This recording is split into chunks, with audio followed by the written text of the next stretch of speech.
So, happy full moon. I'm a little elsewhere, but the moon is juicy and I can see it bright and clear, as I'm sure many people can. Well, you know, we're all trying. But happy full moon. Happy full moon. It's brewing, it's boiling in Pisces, but we'll be at its peak.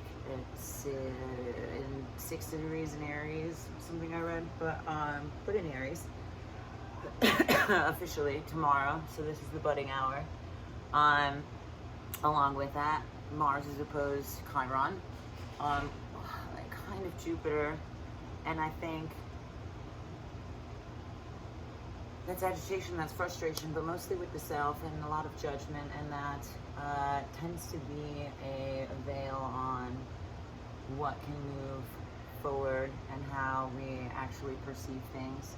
It's a sensitive place to be, very much so, because Chiron rules a lot of our pain, and maybe it'll bring up some things that were very sensitive. Ooh, funny. Can be brewing, and you know, not just the night of the full moon, but like days before, days after, times coming, and like a lot of what I'm noticing is very much butting into the first week of October. There's a lot of sixes. October 6th, 6 degrees, angles of perfection, which is an impossible ideal, but it's also such a structured ideal when organic and fluid and flawed it makes for much more connective movement. Take that for what you will. Perhaps it's something that the moon will make me expand on later. But I mean, I have had the chance to also very literally explore what perfection and flaw feels like in my body, and you'd be surprised what can show up. Along with that, Mars is also squaring Saturn, which is very much, I think, destructuring those things. Like, we can have this, what we think is a full idea of a movement or of a concept or of a thing, and whittle it, like, as we break away facets of it, or sort of pick at blocks of it, like Jenga, I guess, to see if it falls. Mars in Chiron is afraid of falling. Mars square Saturn is strengthened by falling, but it is tough lessons. Moving into its square, like I said, as this continues, we're going to see Venus move out of its retrograde shadow, which is going to utilize a lot of those lessons in perhaps a very powerful way. But Venus moving out of Leo, you can find yourself flooring it for sake of insecurity. When you feel lost, sometimes in aimlessness, you can get very direct and floor it and kind of into a wall. It will also eventually square Neptune, which is currently closest to the moon. So this is a conversation that you want to listen carefully to, because it is a conversation that is going to affect your dreams, it's going to affect your friendships, it's going to affect your relationships, it's going to affect your depth of perception of yourself. And again, you know, whittling away at these, where sixes can build perfection, or ideation, I guess, can build an ideation and creation rather than perfection. How do we destabilize in perceptions of perfection? Because it is a limiting thing, and it often can result in a bias against yourself that ultimately is disabling, when this could be a very potent time to make shifts. But it's going to be very fiery shifts. It's going to be very boiling shifts. It's going to be, again, like, yes, the moon will be in Aries, but it's boiling in Pisces, and that takes a very soupy flavor, a very thick, like, viscous quality. Like you let things steam to thicken. But, you know, party on. And with that, we will pull some cards and see what else comes. Okay.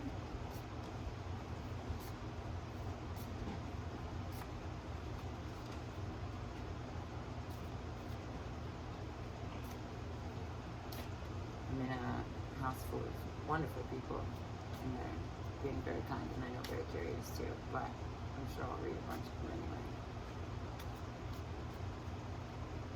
You know, sharing love, also why I'm here. So I have to be bright and me. Okay, hold on. Let's focus.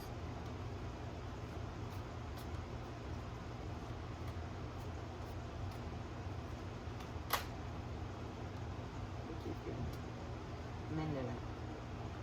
I already know. Three of Pentacles, hell yeah. Card of Creation. Again, lots of things are shifting. Things are happening very fast. Things are sort of turning on their heads very fast. It's very surprising. Emotions are moving very fast. I myself can say that I found myself trying to keep up, and also understanding that that's a form of perfection that I can whittle down to. Thank you for falling out. Let's see what else. Oh, okay. Four of Swords, bottom of the deck, a card of alchemy, big transformations. This is also a supermoon. It's the closest point too. That's why it's so bright and so bold. And it's right by Saturn too. What's that looking at today? But that's very visible in the sky. This card, as I've also said, has been scathed by fire and water, but it's also a sense of home. It's protective boundary, it's protective circle, it's circle you trust, and it's both trusting yourself and trusting your relationships. Sometimes we trust ourselves a lot, or we think we do, and that can allow for some misguidance. And maybe that's where we find ourselves now, kind of recognizing like what's up and what's not, because the Seven of Cups is a preliminary, and that's fine-tuning in details. That's funny, I brushed my hair before this.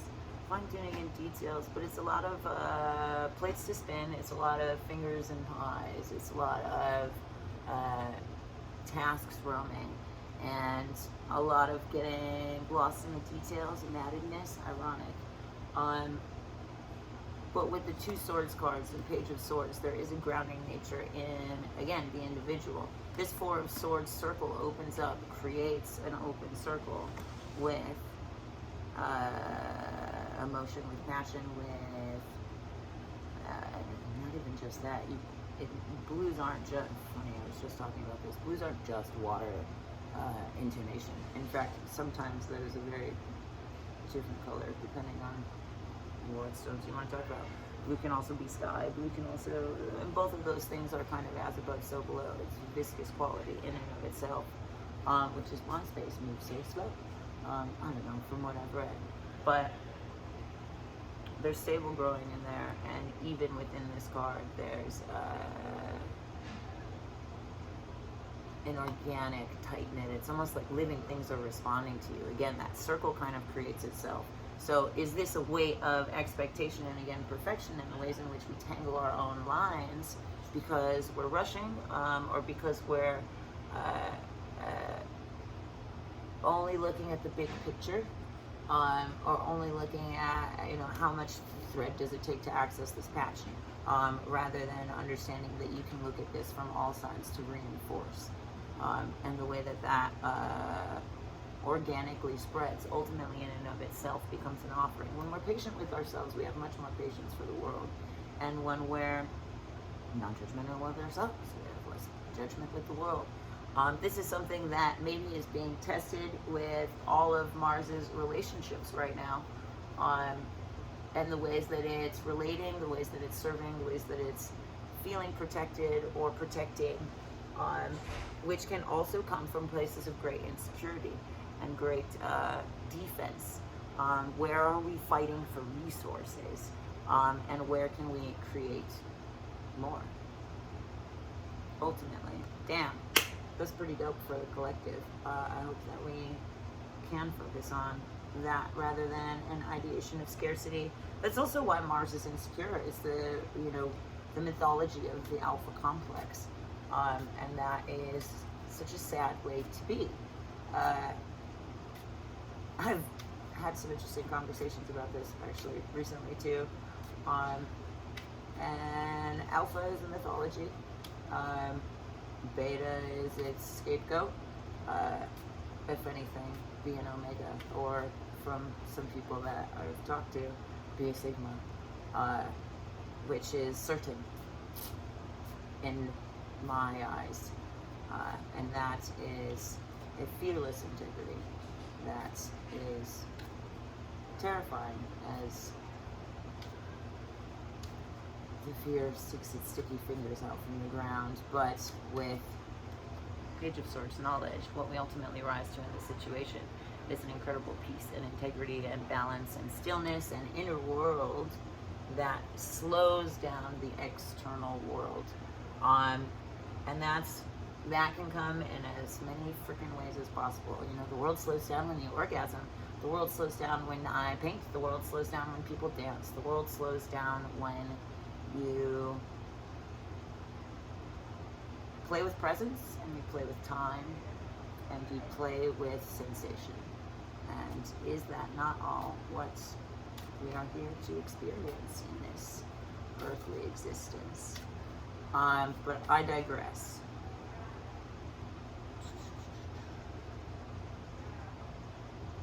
I realized we never breathed.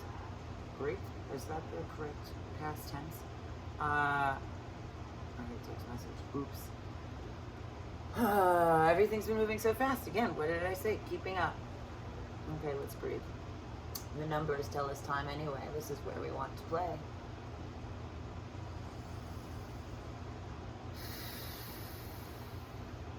That one was just for me. Take a deep breath in. I'm going to do 3.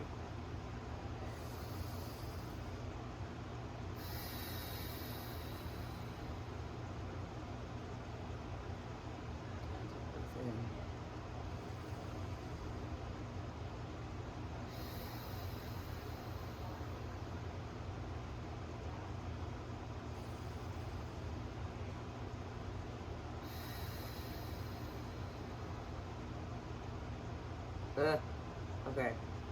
That was heavy, that was laborious, that was a lot of clearing. I felt very much like all of the energy just had to, which is interesting too, because in certain exercises, that's a big part. Well, there's a Qigong exercise in particular that I'm thinking of, where you're sort of creating a bridge to a new perspective and a new realization of the same circumstance. And that's, you know, when it rains, there's also a rainbow. And that's also very literally shoulder flexion and like all of the ways that it ultimately has to maintain mobility and maintain flexion, and how that creates more stability in the core. I mean, and just mean it in the literal sense, very literal sense.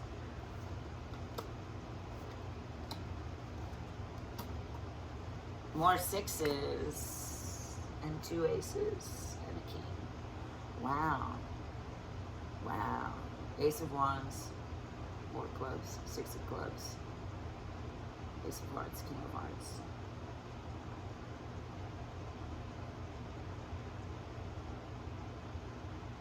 The King of Hearts is a deep lover and a passionate one. It is very aware of wants and needs. It's very in tune with how those things match up and how those things take up space, but don't impose in space. And I feel like that's something that's very difficult for this world in small ways. Even as I say that now, that's like maybe the way we colonize conversation and the way that we colonize entire islands. That's like the wary aspect, I suppose. If you're too much too fast, all growth, or like all time, no space, all growth, no direction, like expanding a company too quickly kind of thing. Ace of Wands is very much that tool card, that sort of cheat code or magic trick or trick up your sleeve kind of thing.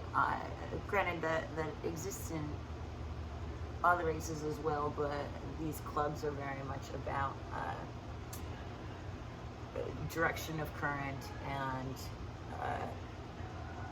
the actions that we can take with it. Cheat codes, I don't know, what does that bring up, the cheat codes that we have for life, and how do we utilize them or relay them? That also honestly makes me think of all the ways that AI is also a new consultant, really, for just about everything. We thought Google was smart. Now we have Google times, not even times, Google to the 10th power, which is kind of nuts. Six of Clubs is a conjuring of balance. Ooh,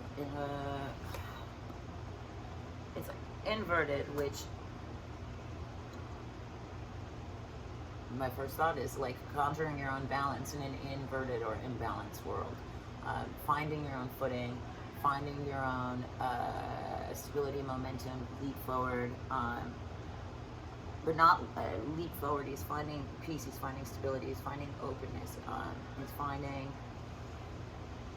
actualization and reception within creative ideals. And that maybe has to do with a little bit more research, which is the way that we can slow down time rather than rush into things, which both of those cards can kind of, these previous cards, the King of Hearts and the Eight of Clubs, can kind of add themselves to. You know, in one sense, you know, an Ace of Wands can be the, you know, match that burns the fucking place down. Or, you know, the wick on a firecracker, if you will. To be more positive and less destructive. And the King of Hearts can also ask too much.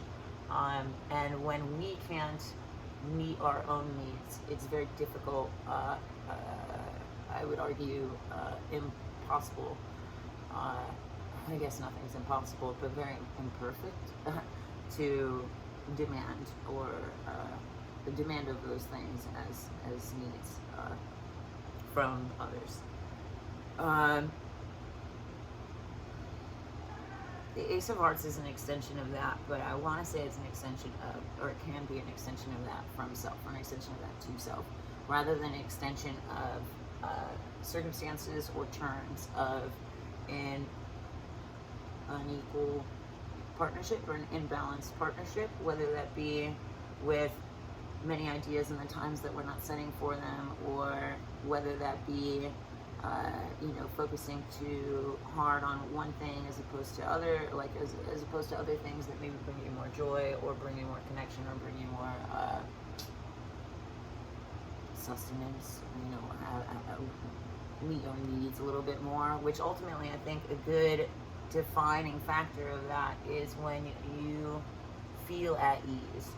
And sometimes that requires a lot less than we think, especially being conditioned in a capitalistic world. It requires a lot less than you think to find ease in trying situations. And that's very much the reward of learning in times of chaos too. So, you know, with great power comes great responsibility. But with these great lessons comes an even greater version of ourselves. And I do think that this moon will bring with it some intense truths that will bring more presence and embodiment to the desires that we have in our mind and the ways that we see ourselves and see the world. And where we do not see that reflecting, we have an incredible opportunity to create from a place of love for learning, of love for your neighbor, of love for understanding. There's a bit of altruism to that. And it's something that I've seen in a lot of mantra or initiation, and it's kind of a form of intention and a form of gratitude, and a form of it's not asking, it's not praying for more things, but it is recognizing and understanding the potential of the possibility that you could bring to a situation, rather than all of the opportunities for failure. And again, that goes back to the way that we're building these sixes, whether it's an object of perfection and all of the pain and imperfect that comes with that, or whether it's a project of building organically but stably, and building structurally, and building with recognition of everything that's going on, because perfection exists very two-dimensionally, and being flawed, while it can be all over the place, exists in many states. So it can, again, overwhelming, but you know, we're rocking out, we're doing our best. Rocking out and doing our best. But yeah, okay. I won't ramble anymore. I also can't take it this forever, because I have friends that need to do things. But I hope that helps. I do think generally try and take things slow. I feel like there's some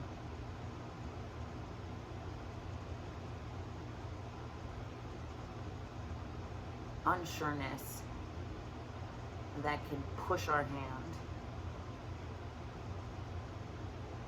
rather than a steady absolute, and ultimately an enthusiastic consent, or an enthusiastic presentation of whatever is going on for you in your times.